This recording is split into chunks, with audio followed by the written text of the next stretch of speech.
Biancy para sa'yo, ano masasabi niyo po sa kanya, sa mga achievements po niya ngayon? Ay ano po, proud ako dyan Kalingap kasi at least po malaki po yung improvement niya ngayon. Nakakatawa po yung mga nangyayari sa buhay niya ngayon eh. Parang ano yung sobrang nakaka-amaze kasi gaya nito nakarating siya dito nang dahil po sa inyo. Nakaka-amaze po. Naging pamangkin.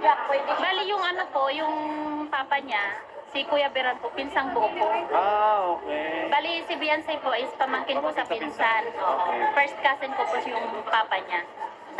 Kasi yung lola niya, tapos mama ko, magkapatid. Doon sa Tambalang EDC.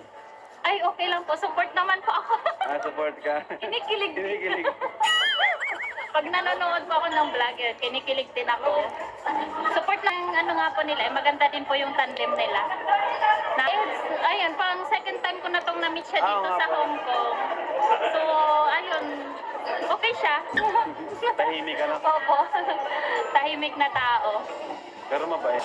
Totoong tao. Oy, may Walking slow, don't be pace, cause you know we can fall in love, this moment's all it takes. Autumn leaves falling down, sudden way between the sheets. Grabe, para tayong nasa India ngayon ha. Dami ko nakitang kamukha ni Kuya Roms. Grabe. Grabe ang init na. Ganda